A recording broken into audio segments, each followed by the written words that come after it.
ത്രിയേക ദൈവത്തിന് സ്തുതി. കർത്താവിൻ്റെ പരിശുദ്ധ തിരുനാമം മഹത്വപ്പെടുമാറാകട്ടെ. കർത്താവിനാൽ അനുഗ്രഹിക്കപ്പെട്ട വിശ്വാസികളുടെ സമൂഹത്തിന് യേശുക്രിസ്തുവിൻ്റെ അതിപരിശുദ്ധമായ നാമത്തിൽ എൻ്റെ സ്നേഹവന്ദനം. കർത്താവായ യേശുക്രിസ്തു തൻ്റെ പരസ്യ ശുശ്രൂഷാനാളിൽ യഹൂദന്മാർ യെരുശലേം ദൈവാലയത്തിൽ കൂടാരപ്പെരുന്നാൾ ആഘോഷിക്കുന്നതിൻ്റെ അവസാനത്തെ ദിവസം കർത്താവ് ദൈവാലയത്തിൽ ചെന്ന് അവർ കൂടാരപ്പെരുന്നാൾ ആഘോഷിക്കുന്നത് എങ്ങനെയെന്ന് കണ്ട് വേദന നിറഞ്ഞ ഹൃദയത്തോടെ സമൂഹത്തോട് വിളിച്ചു പറഞ്ഞു. ദൈവത്തിൻ്റെ സ്വന്തം ജനമായ ഇസ്രായേൽ ജനത്തോട്, യഹൂദനോട് കർത്താവായ യേശു 2000 വർഷങ്ങൾക്ക് മുമ്പ് വിളിച്ചു പറഞ്ഞു. യോഹന്നാന്റെ സുവിശേഷം 7-ാം അധ്യായം 37 മുതലുള്ള വാക്യങ്ങൾ, ദാഹിക്കുന്നവനെല്ലാം എൻ്റെ അടുക്കൽ നിന്ന് കുടിക്കട്ടെ, എന്നിൽ വിശ്വസിക്കുന്നതിൻ്റെ ഉള്ളിൽ നിന്ന് തിരുവെഴുത്ത് പറയുന്നത് പോലെ ജീവജലത്തിന് നദികൾ ഒഴുകുമെന്ന് വിളിച്ചു പറഞ്ഞു. അവനിത് തന്നെ വിശ്വസിപ്പാനിരിക്കുന്നവർക്ക് ലഭിക്കുന്ന ആത്മാവിനെ കുറിച്ചാകുന്നു പറഞ്ഞത്. കർത്താവായ യേശുക്രിസ്തു യെരുശലേം ദേവാലയത്തിലേക്ക് വന്ന്, ദാഹിക്കുന്നവർക്കെല്ലാം ഞാൻ കുടിക്കാൻ കൊടുക്കാം, ആരെല്ലാം ഒരു ആത്മീക ജീവിതം കൊതിക്കുന്നുണ്ട് അവർക്കെല്ലാം ഞാൻ ആത്മാവിനെ പകരാമെന്ന് വാക്ക് പറഞ്ഞിട്ട് 6 കർത്താവിൻ്റെ അടുക്കൽ വന്നു. 6 ജീവജലം കുടിച്ചു. അന്നും കർത്താവ് പറഞ്ഞു, ജീവദായകമായ ശബ്ദം ജനം കേട്ടു. കേട്ടില്ല എന്നവർക്ക് പറയാൻ ഒക്കുകയില്ല. തൻ്റെ സ്വന്തം ജനത്തോടാണ് പറഞ്ഞത്. അവർക്ക് പരിശുദ്ധാത്മാവിനെ കൊടുക്കാൻ വേണ്ടിയാണ് കർത്താവ് പറഞ്ഞത്.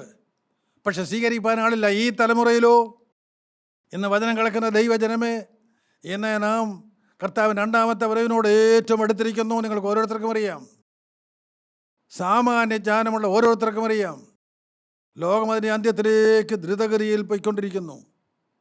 കർത്താവ് 2ാമത് വരും, ഉറപ്പ്. വെളിപ്പാട് പുസ്തകം 4-ാം അധ്യായം 1-ാം അധ്യായത്തിൽ കാണാം, സ്വർഗം തുറന്നിരിക്കുന്നു. ശ്രദ്ധിച്ചാൽ കാണാം, സഭ അവിടെയുണ്ട്. നടക്കാണ്ടിരിക്കുന്ന ഏറ്റവും പ്രധാന കാര്യം കർത്താവിൻ്റെ 2ാമത്തെ വരവാണ്. കർത്താവിൻ്റെ 2ാമത്തെ വരവിൽ കർത്താവായ യേശു മധ്യാകാശത്തിലേക്ക് വന്ന് തൻ്റെ ജനത്തെ കൂട്ടിക്കൊണ്ടുപോകും. വാങ്ങിപ്പോയവരും ജീവിക്കുന്നവരുമായ തൻ്റെ പ്രിയ ജനത്തെ കർത്താവ് കൂട്ടിക്കൊണ്ടുപോകും. അതിനുശേഷം എതിർ ക്രിസ്തു വെളിപ്പെട്ടു വരും. അതിനെക്കുറിച്ചും പറഞ്ഞിട്ടുണ്ട്. അപ്പോസ്തലനായ പൗലോസ് പറയുന്നുണ്ട്, അധർമ്മത്തിൻ്റെ മർമ്മം ഇപ്പോഴേ വ്യാപരിക്കുന്നുണ്ട്, തടുക്കുന്നവൻ വഴിയിൽ നിന്ന് നീങ്ങിപ്പോവുക മാത്രം വേണം. അപ്പോൾ അധർമ്മമൂർത്തി വെളിപ്പെട്ടു വരും. അവൻ്റെ ഭീകരമായ ഭരണം തുടങ്ങും. എന്നാൽ എതിർ ക്രിസ്തുവിൻ്റെ മഹാപീഡനകാലം ഈ ഭൂമിയിൽ ആരംഭിക്കുന്നതിന് മുൻപ് ദൈവജനത്തെ കർത്താവായ സ്വർഗത്തിലേക്ക് കൊണ്ടുപോകും. കർത്താവ് 2ാമത്തെ വരവ് ഏറ്റവും എടുത്തു. പ്രിയപ്പെട്ടവർ, ഇന്ന് ലോകം ഒരു പ്രതിസന്ധി നിൽക്കുകയാണ്. എപ്പോഴാണ് യുദ്ധം പൊട്ടിപ്പുറപ്പെടുക എന്ന് നമുക്ക് അറിഞ്ഞുകൂടാ. അത് എതിർ ക്രിസ്തുവിൻ്റെ അവതരണത്തിൻ്റെ ആദ്യമാണ്. എന്നാൽ അതിന് മുൻപ് തന്നെ കർത്താവ് 2ാമത് വരും. ഒരുങ്ങിയോ? ഒരുങ്ങാൻ ദൈവം നിങ്ങളെ ഓരോരുത്തരെയും വിളിക്കുന്നുണ്ട്. അതിനുള്ള അവസരങ്ങൾ ദൈവം തരുന്നുണ്ട്. ഉത്സവത്തിൻ്റെ മഹാദിനമായ ഒടുക്കത്തെ നാളിൽ യേശു നിന്നുകൊണ്ട്, ദാഹിക്കുന്നവനെല്ലാം എൻ്റെ അടുക്കൽ വന്ന് കുടിക്കട്ടെ എന്ന് കർത്താവ് പറഞ്ഞു. ദാഹിക്കുന്നവരാരെങ്കിലും ഉണ്ടോ? ഈ ആത്മാവിനെ പ്രാപിക്കണമെന്ന് ആഗ്രഹിക്കുന്ന ആരെങ്കിലും ഉണ്ടോ? നിന്നെ സ്വർഗത്തിലെത്തിക്കേണ്ടത് പരിശുദ്ധാത്മാവാൻ ദൈവമാണ്. പെന്തിക്കോസ്ത് നാളിൽ സഹിയോൻ മാളിയിൽ ഇറങ്ങിയ പരിശുദ്ധാത്മാവ് എന്നും സഭയെ ഒരുക്കിക്കൊണ്ടിരിക്കുന്നു. ഇന്നും മനുഷ്യഹൃദയങ്ങളുടെ വാരക്കൽ മുട്ടിക്കൊണ്ടിരിക്കുന്നു. മനുഷ്യനെ ഇന്ന് സ്നേഹത്തോടെ വിളിച്ചുകൊണ്ടിരിക്കുന്നു. ആ ശബ്ദം ആരെങ്കിലും കേൾക്കുന്നുണ്ടോ? ആരെങ്കിലും തങ്ങളെ തന്നെ ഒരുക്കുന്നുണ്ടോ? 2ാമത്തെ വരവിന് വേണ്ടി ഞങ്ങൾ നോക്കിപ്പാർക്കുന്നു എന്ന് പറയുന്ന ജനമേ, നിങ്ങൾ അതിനുവേണ്ടി ഒരുങ്ങുന്നുണ്ടോ? നിങ്ങൾ ആത്മാവിനായി നിങ്ങളുടെ ഹൃദയങ്ങളെ ഒരുക്കുന്നുണ്ടോ? ആത്മാവിനെ നിങ്ങൾ പ്രാപിച്ചാൽ ഈ ആത്മാവാണ് നിങ്ങളെ സ്വർഗത്തിലെത്തിക്കേണ്ടത്. ദാഹിക്കുന്നവനെല്ലാം എൻ്റെ അടുക്കൽ നിന്ന് കുടിക്കട്ടെ, വിശ്വസിക്കുന്നവൻ്റെ ഉള്ളിൽ നിന്ന് തിരുവെഴുത്ത് പറയുന്നത് പോലെ ജീവജലത്തിന് നദികൾ ഒഴുകും. ഈ തലമുറയിൽ അനേകരെ വീണ്ടെടുക്കുവാൻ ദൈവം തന്നെ ഉപയോഗിക്കും. നിനക്ക് മനസ്സാണോ? പാവപ്പെട്ട അപ്പോസ്തലന്മാർ, വിദ്യാഭ്യാസമില്ലാത്തവർ, ഒരു യോഗ്യതയുമില്ലാത്തവർ, അവരെടുത്തില്ലേ? 12 പേരെ തിരഞ്ഞെടുത്തില്ലേ? നിങ്ങൾ 12 പേരും ഞാൻ സിംഹാസനത്തിൽ നിന്ന് ജാതികളെ ന്യായം വിധിക്കുമ്പോൾ എൻ്റെ ചുറ്റും 12 സിംഹാസനങ്ങളിരുന്ന് നിങ്ങൾ ഇസ്രായേൽ ഗോത്രം 12നെയും ന്യായം വിധിക്കേണ്ടതാകുമെന്ന് കർത്താവ് യേശു അവരോട് പറഞ്ഞില്ലേ? യൂദയ്ക്കും ഒരു സിംഹാസനം കൊടുത്തതല്ലേ? പ്രിയപ്പെട്ടവർ, എന്നെ നിങ്ങളെയും വിളിക്കുന്നു. ദാഹിക്കുന്നവനെല്ലാം എൻ്റെ അടുക്കൽ ഒന്ന് കുടിക്കട്ടെ. ദാഹമുണ്ടോ പ്രിയപ്പെട്ടവർ? നിങ്ങൾ ദാഹിച്ചേ പറ്റൂ. നിങ്ങൾ ആത്മാവിനെ പ്രാപിച്ചേ പറ്റൂ. നിനക്ക് പറന്നുയരണമെങ്കിൽ എതിർ ക്രിസ്തുവിന് മഹാപീഡന കാലത്ത് നീ ഇവിടെ കിടന്ന് ഞെളിവിരി കൊള്ളാതിരിക്കണമെങ്കിൽ, സ്തോത്രം, നീ ആത്മാവിനെ പ്രാപിച്ചേ പറ്റൂ. ആത്മാവിനെ ഒരുക്കിക്കൊള്ളും. ഒരു സംശയവും വേണ്ട, ഒരുക്കിക്കൊള്ളും. ദാഹിക്കുന്നതെല്ലാം എൻ്റെ അടുക്കൽ നിന്ന് കുടിക്കട്ടെ. വിശ്വസിക്കുന്നതിൻ്റെ ഉള്ളിൽ തിരുവെഴുത്ത് പറയുന്നത് പോലെ ജീവിതത്തിൽ നദികൾ ഒഴുകും. നിന്നെ ഉപയോഗിക്കാൻ ദൈവത്തിന് ആഗ്രഹമാണ്. നിന്നിൽ നിന്ന് ജീവിതത്തിൽ നദികൾ ഒഴുകുവാനും അനേകർ നിന്നിൽ നിന്ന് കുടിച്ച് ചൈതന്യം പ്രാപിക്കുവാനും ദൈവത്തിന് ഒരുക്കമാണ്. നിനക്ക് മനസ്സാണോ? അവന് തന്നെ വിശ്വസിക്കുന്നവർക്ക് ലഭിക്കാനുള്ള ആത്മാവിനെ കുറിച്ചാകുന്നു പറയുന്നത്. വിശ്വാസത്താൽ ഈ ആത്മാവിനെ നിനക്ക് സ്വന്തമാക്കാം, ആർക്കും പ്രാപിക്കാം. അതിനായി കർത്താവ് ഓരോരുത്തരെയും വിളിക്കുന്നു. 42-ാം സങ്കീർത്തനത്തിൻ്റെ 1-2 വാക്യങ്ങളിൽ നാം ഇപ്രകാരം വായിക്കുന്നു: മാൻ നീർത്തോടുകളിലേക്ക് ചെല്ലുവാൻ കാക്ഷിക്കുന്നത് പോലെ ദൈവമേ, എൻ്റെ ആത്മാവ് നിന്നോട് ചേരുവാൻ കാക്ഷിക്കുന്നു. എന്താണ് അതിനർത്ഥം?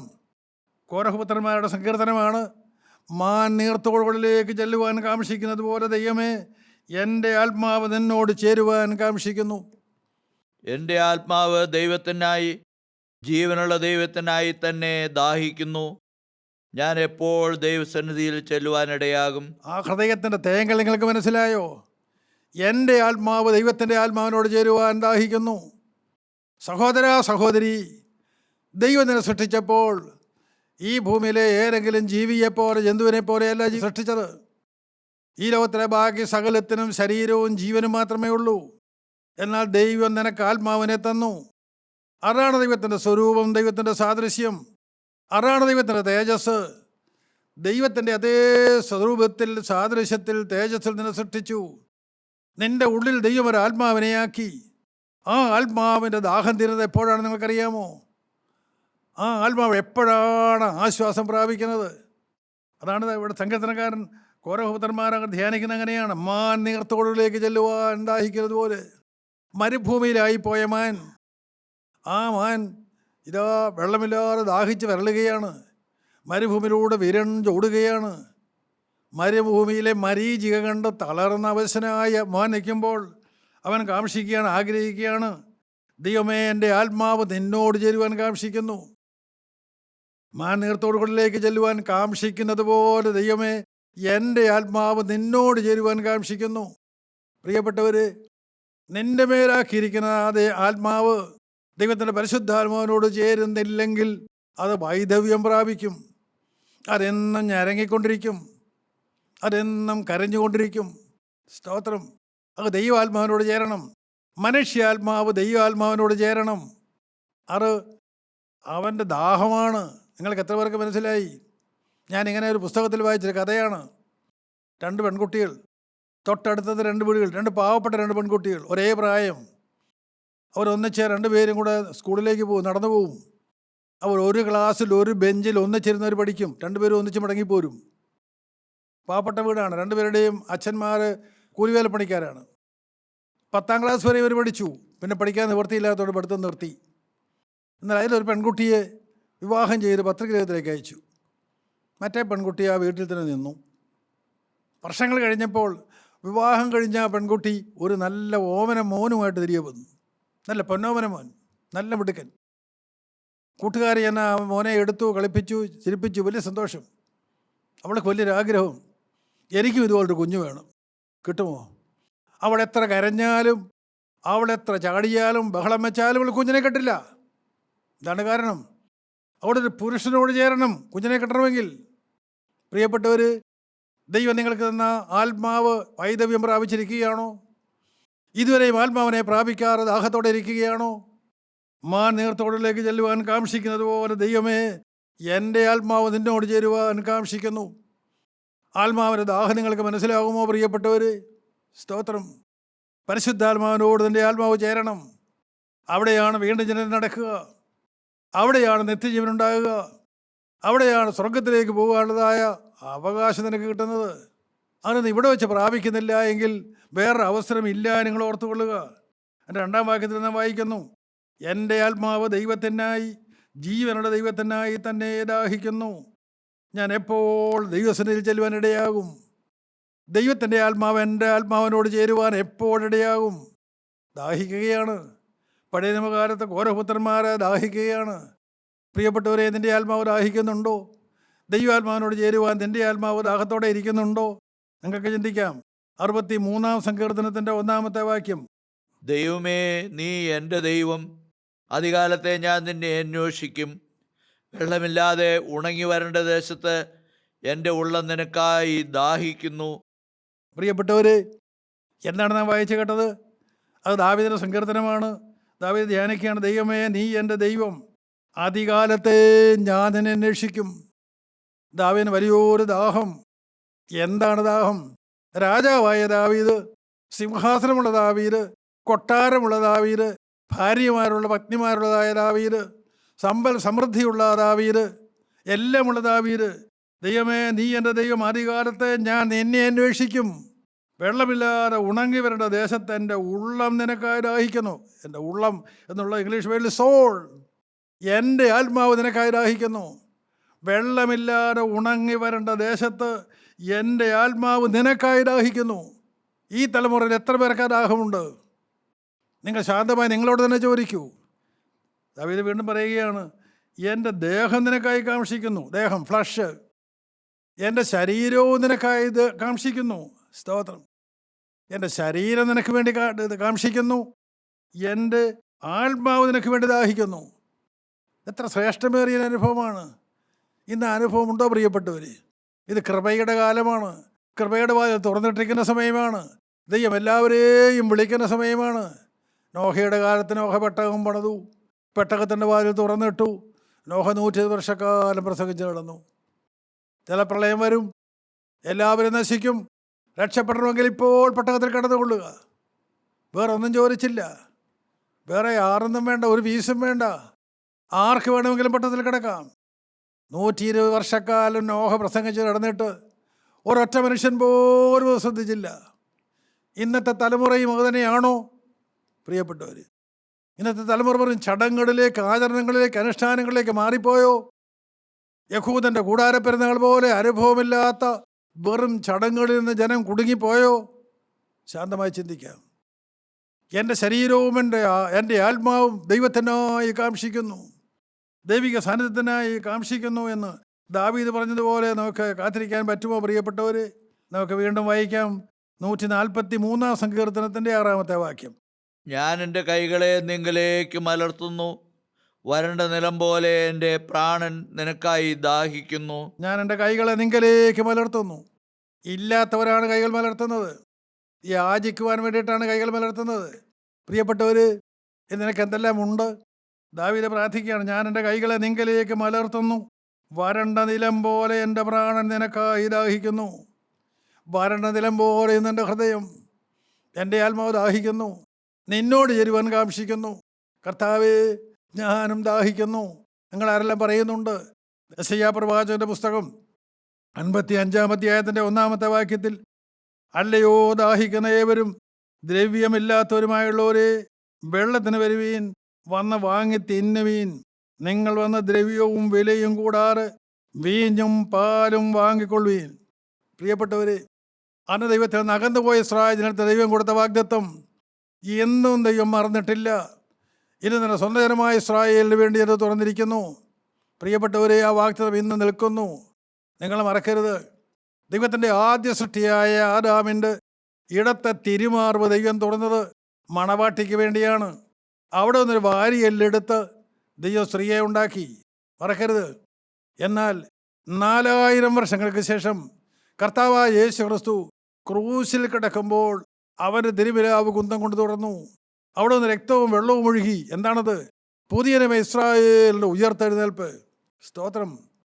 പുതിയ നിയമ ഇസ്രായേൽ ആകുന്ന വിശ്വാസി, ആ മണവാട്ടി അന്ന് പ്രോദ്ഘാടനം ചെയ്യപ്പെട്ടു. സ്തോത്രം. പ്രിയപ്പെട്ടവർ, ആ വിലാവ് ഇന്നും തുറന്നു കിടക്കുന്നു. കൃപയുടെ വാതിൽ ഇന്നും തുറന്നു വെച്ചിരിക്കുന്നു. ആ യേശു ഇന്ന് നിങ്ങളെ ഓരോരുത്തരെയും വിളിക്കുന്നു, എന്നെയും വിളിക്കുന്നു. ആരെല്ലാം ഇപ്പോൾ ചെല്ലും? എന്താണ് കർത്താവിൻ്റെ വാഗ്ദത്തം? അല്ലയോ ദാഹിക്കുന്ന ഏവരും ദ്രവ്യമില്ലാത്തവരുമായുള്ളവരെ, വെള്ളത്തിന് വരുവീൻ, വന്ന് വാങ്ങി തിന്നുവീൻ. നിങ്ങൾ വന്ന് ദ്രവ്യവും വിലയും കൂടാതെ വീഞ്ഞും പാലും വാങ്ങിക്കൊള്ളുവീൻ. ഒരു വിലയും വേണ്ട, സൗജന്യമായ ദൈവം തരാമെന്ന്. വീഞ്ഞും പാലും തരാമെന്ന്. ജീവൻ്റെ വചനവും പരിശുദ്ധാത്മാവിനെയും തരാമെന്ന്. ആർക്ക് വേണം? ഈ തലമുറയിൽ ആർക്ക് വേണം? വചനം കേട്ടില്ല നിങ്ങൾ പറഞ്ഞേക്കരുത്. ദൈവ സ്നേഹമില്ല നിങ്ങൾ പറഞ്ഞേക്കരുത്. ദൈവത്തിന് മുഖപക്ഷമുണ്ട് നിങ്ങൾ പറഞ്ഞേക്കരുത്. ചിലർക്കെല്ലാം ദൈവത്തിന് അനുഗ്രഹമുണ്ട്, ഞാൻ പ്രാർത്ഥിച്ചാൽ ദൈവം കേൾക്കുന്നില്ല, ദൈവത്തിന് എന്നോട് മുഖപക്ഷമുണ്ട് എന്ന് ചിന്തിച്ചു പോകരുത്. ആത്മവിരുദ്ധമായ പാപം വരരുത്. ദൈവം നിങ്ങളെ എല്ലാവരെയും വിളിക്കുന്നു. ദാഹിക്കുന്നവർക്കെല്ലാം വരാം. ദ്രവ്യമില്ലാത്തവർക്കും വരാം. ഒരു പണവും ഇല്ലാത്തവർക്കും വരാം. ഒരു പണവും വേണ്ട, സൗജന്യമായി നിങ്ങൾക്ക് തരാമെന്ന് യെശയ്യാ പ്രവാചകന്റെ പുസ്തകം 58 അധ്യായത്തിൻ്റെ 11 വാക്യത്തിൽ പ്രവാചകനിലൂടെ ദൈവം ഇപ്രകാരം ഇസ്രായേൽ ജനത്തോട് അരുളി ചെയ്തു. 58:11 യഹോവ നിന്നെ എല്ലായ്പ്പോഴും നടത്തുകയും വരണ്ട നിലത്തിലും നിന്റെ വിശപ്പടക്കി നിന്റെ അസ്ഥികളെ ബലപ്പെടുത്തുകയും ചെയ്യും. നീ നനവുള്ള തോട്ടം പോലെയും വെള്ളം വറ്റിപ്പോകാത്ത നീരവ് പോലെയും ആകും. സ്തോത്രം. നിന്നെക്കുറിച്ചുള്ള ദൈവത്തിൻ്റെ പ്രതീക്ഷ നിങ്ങൾ കേട്ടോ? അത് ഇസ്രായേലത്തോട് ദൈവം കൊടുത്ത വാഗ്ദത്തം ഈ തലമുറ ദൈവജനത്തിന് ദൈവം കൊടുക്കുകയാണ്. നീ നനവുള്ള തോട്ടം പോലെയാകും. നീ വരണ്ട നിലമല്ല, നനവുള്ള തോട്ടം. സ്നേഹം വ്യാപരിക്കും. കാരണം സ്നേഹത്തിൻ്റെ ആത്മാവകത്തുണ്ട്. സ്നേഹത്തിൻ്റെ ആത്മാവുണ്ടോ മറ്റുള്ളവരോട് സ്നേഹമാണ്, അനുകമ്പയാണ്, മനസ്സലിവാണ്, കരുണയാണ്. അത് ഏച്ചു കെട്ടുന്നതല്ല, സ്വാഭാവികമായി ഉണ്ടാകുന്നതാണ്. ആ സ്നേഹം നിങ്ങൾക്കുണ്ടോ പ്രിയപ്പെട്ടവർ? ആത്മാവിനെ പ്രാപിച്ച ഒരു വ്യക്തി ആത്മാവില്ലാതെ അലയുന്നൊരു വ്യക്തിയെ കാണുമ്പോൾ അവൻ്റെ ഉള്ളു പിടയും. അവന് വേണ്ടി മൗനമായി പ്രാർത്ഥിക്കും. അവനെ കുറ്റം പറയാനല്ല, സമൂഹത്തിൽ അവനെ ഒറ്റപ്പെടുത്താനല്ല, അവന് വേണ്ടി രഹസ്യമായി പ്രാർത്ഥിക്കും. പ്രിയപ്പെട്ടവർ, ഇത് നിങ്ങൾ അനുഭവിക്കുന്നുണ്ടോ? എങ്കിൽ ആ സ്നേഹം നിങ്ങളുടെ ഹൃദയത്തിലുണ്ടായിരുന്നുവെങ്കിൽ നിങ്ങൾ ആരുടെയെങ്കിലും നേരെ കൈ ഉയർത്തുമോ? നിങ്ങൾ ആരെയെങ്കിലും കുറ്റപ്പെടുത്തുമോ? ആരുടെയെങ്കിലും കുറ്റം നിങ്ങൾ പറയുമോ? ഇല്ല പ്രിയപ്പെട്ടവർ. അതാണ് കർത്താവായ യേശു പറഞ്ഞത്, നിങ്ങളുടെ ശത്രുക്കളെ സ്നേഹിപ്പീൻ. മത്തായി 5:44. നിങ്ങളുടെ ശത്രുക്കളെ സ്നേഹിപ്പീൻ, നിങ്ങളെ ഉപദ്രവിക്കുന്നവർക്ക് വേണ്ടി പ്രാർത്ഥിപ്പീൻ. ഇത് ജീവിതത്തിലെ അനുഭവമാണോ പ്രിയപ്പെട്ടവർ? ഞാൻ പലരോടും ചോദിച്ചിട്ടുണ്ട്. അങ്ങനെ അനുഭവമുള്ളവരെന്ന് കൈവെക്കാൻ പറഞ്ഞാൽ ഒറ്റ കൈ പൊങ്ങാനില്ല. ഇന്നത്തെ തലമുറയെ ആത്മാവിനെ പ്രാപിക്കൂ. ഹൃദയത്തിലേക്ക് സ്നേഹം വരട്ടെ. ദൈവസ്നേഹത്തിന് ഹൃദയത്തിൽ വരണമെങ്കിൽ നീ പരിശുദ്ധാത്മാവിനെ പ്രാപിക്കണം. എങ്കിലേ സാധിക്കൂ. എങ്കിലേ ശത്രുവിനെ സ്നേഹിക്കാൻ കഴിയൂ. നിങ്ങളെ ഉപദ്രവിക്കുന്നവർക്ക് വേണ്ടി പ്രാർത്ഥിക്കാൻ കഴിയൂ. എന്ന് വ്യവഹാരവും കോടതിയുമായി നടക്കുകയല്ലേ? ദൈവമക്കളെന്ന് അഭിമാനിക്കുന്നവരോരും കോടതിയിൽ പോവുകയല്ലേ? പ്രിയപ്പെട്ടവരെ, ഇത് ആത്മീകമോ? ഇത് ദൈവികമോ? ഇത് പരിശുദ്ധാത്മാവിൻ്റെ പ്രകൃതമോ? ശാന്തമായി നിങ്ങൾ ചിന്തിക്കുക, തിരുത്തുക, എത്രയും പെട്ടെന്ന് തിരുത്തുക. നീ നനവുള്ള തോട്ടം പോലെയും വെള്ളം വറ്റിപ്പോകാത്ത നീരുറവ് പോലെയും ഇരിക്കും. ദൈവത്തിൻ്റെ വാഗ്ദത്തമാണ്. ഒരിക്കലും ആ വെള്ളം വറ്റിപ്പോവുകയില്ല. നീ എത്ര കൊടുത്താലും പിന്നെയും അവിടെ നിന്ന് പൊങ്ങി വരും. നീരുറവയിൽ നിന്ന് പൊങ്ങിക്കൊണ്ടിരിക്കും. ഒത്തിരി അനുഭവങ്ങളിലേക്ക് പറയാറുണ്ട്, പക്ഷേ പ്രശംസയായി പോകുമോ? ഞാൻ ഒന്നും പറയുന്നില്ല. നിങ്ങളെ ഉപദ്രവിക്കുന്നവർക്ക് വേണ്ടി നിങ്ങൾക്ക് പ്രാർത്ഥിക്കാം. പ്രാർത്ഥിച്ചു പോവും. നിങ്ങൾ ശാന്തമായിരുന്ന് പ്രാർത്ഥിച്ചു പോവും. അവിടെ സ്ഥിതി മാറുന്നത് നിങ്ങൾ കാണും. അപ്പോഴാണ് നിങ്ങളുടെ ഹൃദയത്തിൽ സ്തുതി പൊട്ടുന്നത്. അല്ലാതെ സ്തുതി വരില്ല പ്രിയപ്പെട്ടവർ. പരിശുദ്ധാത്മാവാൻ ദൈവം നിങ്ങളുടെ ഹൃദയത്തിൽ നന്ദിയോടെ സ്തുതിക്കുന്നത് ആത്മാക്കളെ നേടുമ്പോഴാണ്. കൊടും പാപികൾ മാനസാന്തരപ്പെടുമ്പോഴാണ്. എന്തുകൊണ്ടാണ് കർത്താവിനോടുകൂടെ ക്രൂശിക്കപ്പെട്ട 2 കള്ളന്മാരിൽ ഒരാൾ രക്ഷിക്കപ്പെട്ടത്? അവൻ്റെ എന്തെങ്കിലും നന്മ കൊണ്ടാണോ? അവർ 2 പേരും ദുഷ്പ്രവർത്തിക്കാരായിരുന്നു എന്ന് വ്യക്തമായി വായിക്കുന്നുണ്ട്. അവർ 2 പേരും ക്രൂശിൽ കിടന്നുകൊണ്ട് കർത്താവ് യേശുക്രിസ്തുവിനെ നിന്ദിച്ചു, പഴിച്ചു, ദൂഷിച്ചു എന്ന് വായിക്കുന്നുണ്ട്. എന്തുകൊണ്ടാണ് ഒരുത്തൻ മാനസാന്തരപ്പെട്ടത്? വചനം കേൾക്കുന്ന ദൈവവേദനയെ നീ മറന്നു പോകരുത്. അവനൊരു വാക്ക് കേട്ടു, പിതാവേ, ഇവർ ചെയ്യുന്നതെന്ന് ഇവരറിയായികയാൽ ഇവരോട് ക്ഷമിക്കണമേ.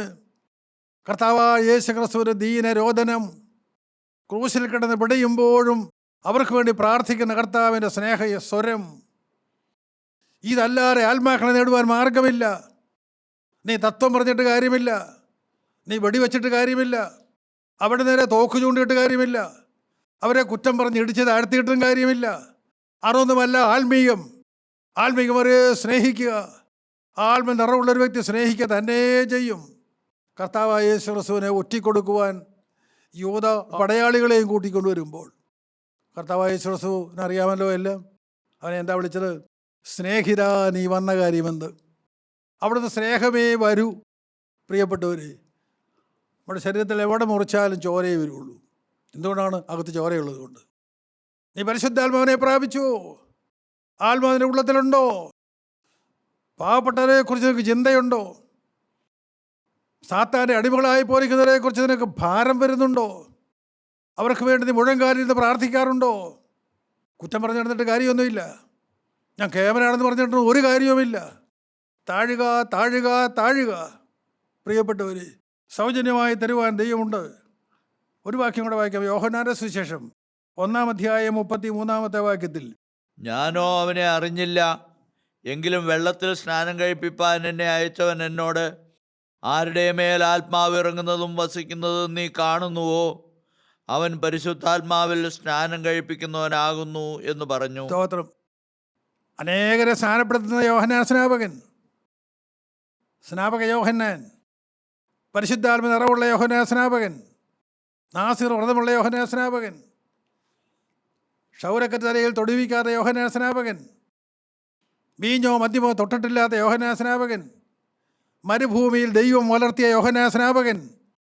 ആ യോഹന്നാൻ സ്നാപകൻ തൻ്റെ 33-ാമത്തെ വയസ്സിൽ ലേവി ഗോത്രത്തിൻ്റെ അവസാന പുരോഹിതനായ യോഹന്നാൻ സ്നാപകൻ യോർദാന്റെ കരയിലേക്ക് വന്ന് ജനത്തെ ഉപദേശിച്ചു. ആ വാക്കുകൾ കേട്ട ജനം മാനസാന്തരപ്പെട്ടു. അന്നുള്ള പരീശന്മാരും ശാസ്ത്രിമാരും പോലും മാനസാന്തരപ്പെട്ടു. എന്താണ് കാരണം? യോഹന്നാൻ സ്നാപകൻ പരിശുദ്ധാത്മ നിറവുള്ളവനായിരുന്നു. അതാണ് കാരണം. ഈ തലമുറയിലോ ഒരു യോഹന്നാൻ സ്നാപകനായി പരിശുദ്ധാത്മ നിറവുള്ളവനായി നിൽക്കാൻ നിനക്ക് മനസ്സുണ്ടോ? ദൈവം വിളിക്കുന്നുണ്ട്. ഓരോരുത്തരെയും വിളിക്കുന്നുണ്ട്. ഓരോരുത്തരുടെയും നേരെ കരം നീട്ടുന്നുണ്ട്. 46 വർഷങ്ങൾക്ക് മുൻപ് എൻ്റെ നേരെ കരം നീട്ടിയ കർത്താവായ യേശു ക്രിസ്തുവിനെ ആണിപ്പോഴുള്ള കരങ്ങൾ എനിക്കറിയാം. ആ കരങ്ങളിലേക്ക് ഞാൻ ജീവിതം കൊടുത്തു. നഷ്ടമായില്ല പ്രിയപ്പെട്ടവരെ. സ്തോത്രം, ദൈവത്തിന് സ്തോത്രം. അവനെല്ലാം തരും, നിനക്ക് വേണ്ടതെല്ലാം തരും, തന്നുകൊള്ളും. ആർക്കെല്ലാം ആഗ്രഹമുണ്ട്? ആ യോഹന്നാൻ സ്നാപകൻ മാനസാന്തര പ്രസംഗം നടത്തി. ഇവിടെ നാം വായിക്കുന്നത് എന്താണ്? വെള്ളത്തിൽ സ്നാനം കഴിപ്പിപ്പാൻ എന്നെ അയച്ചവൻ. ആരാണ് യോഹന്നാൻ സ്നാപകന് യേശുവിനെ സ്നാനപ്പെടുത്തുവാൻ പറഞ്ഞയച്ചത്? യോഹന്നാന്റെ സുവിശേഷം 1-ാം അധ്യായം 6-ാമത്തെ വാക്യം. അവിടെ കൃത്യമായി പറയുന്നുണ്ട്. 1:6. ദൈവം അയച്ചിട്ട് ഒരു മനുഷ്യൻ വന്നു, അവന് യോഹന്നാൻ എന്ന് പേർ. സ്തോത്രം. ദൈവവേദിലേ, ഇന്ന് സർവ്വ അധികാരങ്ങളിൽ നിന്ന് ആത്മാക്കളെ വീണ്ടെടുക്കുവാൻ നിന്നെ പറഞ്ഞേക്കാൻ ദൈവത്തിന് മനസ്സാണ്. നിൽക്കാൻ നിനക്ക് മനസ്സാണോ? ആത്മാവിനെ പ്രാപിപ്പാൻ നിനക്ക് മനസ്സാണോ? ആത്മാവിനെ ദുഃഖിപ്പിക്കാറ്, ആത്മാവിനെ വേദനിപ്പിക്കാറ്, ആത്മാവിനെ കെടുത്താറ്, ആത്മാവിനെ പോഷിപ്പിച്ചുകൊണ്ട് അവനെ സന്തോഷിപ്പിച്ചുകൊണ്ട് ഈ തലമുറയെ ശിഷ്ടമുള്ള ആയുസ് നിൽപ്പാൻ നിനക്ക് മനസ്സാണോ? ദൈവം അയച്ചിട്ടൊരു മനുഷ്യൻ വന്നു, അവന് യോഹന്നാൻ എന്ന് പേര്. ആ യോഹന്നാൻ പറയുകയാണ്, യോഹന്നാൻ തൻ്റെ സ്വന്തം അനുഭവം പറയുകയാണ്, വെള്ളത്തിൽ സ്നാനം കഴിപ്പിപ്പാൻ എന്നെ അയച്ചവൻ എന്നോട്, ആരുടെ മേൽ ആത്മാവ് ഇറങ്ങുന്നതും വസിക്കുന്നതും നീ കാണുമോ, അവൻ പരിശുദ്ധാത്മാവിൽ സ്നാനം കഴിപ്പിക്കുന്നവനാകുന്നു എന്ന് പറഞ്ഞു. യേശു ആരാണ് എന്ന് പിതാവായ ദൈവം യോഹന്നാൻ സ്നാപകന് വെളിപ്പെടുത്തി കൊടുത്തു. പ്രിയപ്പെട്ടവർ, നിങ്ങളുടെ കണ്ണുകൾ തുറക്കട്ടെ. എല്ലാം വെളിപ്പെടുത്തി തരുന്ന ഒരു ദൈവമുണ്ട്. എല്ലാം കൃത്യമായി പറഞ്ഞു തരുന്ന ഒരു ദൈവമുണ്ട്. അതാണ് വിവേചനവരം, വേറൊന്നുമല്ല. യോഹന്നാൻ സ്നാപകൻ യേശുവിനെ സ്നാനപ്പെടുത്തി. പരിശുദ്ധാത്മാവ് ആരുടെ മേൽ ഇറങ്ങുന്നതും വസിക്കുന്നതും നീ കാണുമോ, അവൻ പരിശുദ്ധാത്മാവിൽ സ്നാനം കഴിപ്പിക്കുന്നവനാകുന്നു എന്ന് പറഞ്ഞു. പരിശുദ്ധാത്മാവിൽ സ്നാനം കഴിപ്പിക്കുന്ന കർത്താവായ യേശു ക്രിസ്തു ഇന്ന് നിങ്ങളുടെ അരികിൽ നിൽക്കുന്നു. വിശ്വസിക്കാമോ? അന്ന് യോഹന്നാൻ സ്നാപകന്റെ മുൻപിൽ തല താഴ്ത്തി നിന്ന കർത്താവായ യേശു ക്രിസ്തു ഇന്ന് നിന്റെ മുൻപിൽ തൻ്റെ കരങ്ങൾ നീട്ടിപ്പിടിച്ചുകൊണ്ട് നിൽക്കുന്നു. അന്ന് യേശു ക്രിസ്തു എന്തിനാണ് യോഹന്നാൻ സ്നാപകന്റെ മുൻപിൽ തല കുനിച്ച് നിന്നത്? യോഹന്നാൻ സ്നാപകന്റെ അടുക്കലേക്ക് കർത്താവ് വരുമ്പോൾ യോഹന്നാൻ പറയുന്നുണ്ട്, നിന്നാൽ ഞാൻ സ്നാനപ്പെടേണ്ടത് ആവശ്യം, പിന്നെ നീ എൻ്റെ അടുക്കൽ വരുന്നുവോ? യോഹന്നാൻ സ്നാപകൻ ചോദിച്ചു. കർത്താവ് പറഞ്ഞു, ഇപ്പോൾ സമ്മതിക്കുക, ഇങ്ങനെ സകല നീതിയും നിറവേറട്ടെ. ഞാൻ വിശദീകരിക്കാൻ സമയമെടുക്കുന്നില്ല, സമയമില്ല. ഇപ്പോൾ നീ സമ്മതിക്കുക, ഇങ്ങനെ സകല നീതിയും നിറവേറട്ടെ. സ്തോത്രം. നീതി നിർവഹിക്കുവാൻ യോഹന്നാൻ സ്നാപകൻ്റെ മുൻപിൽ, ലേവ്യാഗോത്രത്തിലെ അവസാന പുരോഹിതനായ യോഹന്നാൻ സ്നാപകൻ്റെ മുൻപിൽ കുനിഞ്ഞു നിന്നവനായ കർത്താവായ യേശു ക്രിസ്തു, പരിശുദ്ധാത്മാവിനെ പ്രാപിച്ചവനായ കർത്താവായ യേശു ക്രിസ്തു നിനക്ക് പരിശുദ്ധാത്മാവിനെ പകർന്നു തരുവാനും നിന്റെ ഹൃദയത്തിൻ്റെ വാരക്ക് നിൽക്കുന്നു, കരം നീട്ടിക്കൊണ്ട് നിൽക്കുന്നു. അവൻ തരാൻ അധികാരമുള്ളവനാണ്. പ്രാപിപ്പാൻ നിനക്ക് മനസ്സുണ്ടോ? ആ യേശുവിനെ ഹൃദയത്തിലേക്ക് സ്വീകരിക്കുവാൻ നിനക്ക് മനസ്സുണ്ടോ? അവൻ പരിശുദ്ധാത്മാവിൽ സ്നാനപ്പെടുത്തുന്നവനാകുന്നു, പരിശുദ്ധാത്മാവിൽ തന്നെ മുക്കുന്നവനായിരുന്നു. ആർക്കാത്മാവിനെ വേണം? നമുക്ക് നമ്മുടെ പുസ്തകങ്ങളെ അടയ്ക്കാം, നമുക്ക് ശാന്തമായി നമ്മുടെ കണ്ണുകളെ അടയ്ക്കാം, നമുക്ക് നമ്മുടെ ഹൃദയങ്ങളെ തുറക്കാം. നമ്മുടെ അരികിൽ നിൽക്കുന്ന കർത്താവായ യേശു ക്രിസ്തുവോട് നമുക്ക് ഒരു വാക്ക് പറയാം. കർത്താവെ, കാലവൈരാന്ത്യത്തിലേക്ക് തിരികെ ഞങ്ങൾ അറിയുന്നു. രണ്ടാമത്തെ വരവ് ഏറ്റവും അടുത്തു നിങ്ങൾ അറിയുന്നു. ഇതുവരെയും വെറും നാവ് കൊണ്ട് വെറും ജൽപ്പനങ്ങൾ മാത്രം ചെയ്ത് ഞാൻ നിൻ്റെ രണ്ടാമത്തെ വരവിന് വേണ്ടി ഒരുങ്ങുവാൻ കർത്താവെ, ഇതിൻ്റെ ആത്മാവിനെ എൻ്റെ മേലാക്കി തരണമേ. പരിശുദ്ധാത്മാവിനെ പ്രാപിക്കാൻ കൃപ തരണമേ. പരിശുദ്ധാത്മാവിനെ പ്രാപിക്കുന്നതിന് വേണ്ടി ഇപ്പോൾ അവിടുത്തെ മുറിഞ്ഞ കരങ്ങൾ എൻ്റെ മേൽ വെച്ച് തിരുരക്തത്താൽ ഞങ്ങളെ കഴുകണമേ. ശത്രുവിൻ്റെ സകല അവകാശത്തെയും ഞങ്ങളെ നീക്കണമേ. തിരുരക്തത്താൽ ഞങ്ങളെ കഴുകി വെടിപ്പാക്കിൻ്റെ ആത്മാവിനെ ഞങ്ങളുടെ മേലെ അയക്കണമേ. ആത്മാവിനെ പ്രാപിക്കുവാൻ, ആത്മാവിൻ്റെ ആരാധനയുമായി തലമുറ നിൽക്കുവാൻ, അനേകരെ വീണ്ടെടുക്കുവാൻ ഭാഗ്യം തരണമേ. രണ്ടാമത്തെ വരവിനായി ഞങ്ങളെല്ലാവരും ഒരുക്കണമേ. മാനവും ബഹുത്വം എടുക്കണമേ. യേശു ക്രിസ്തുവിൻ്റെ അതിപരിശുദ്ധ നാമത്തിൽ തന്നെ. ആമീൻ.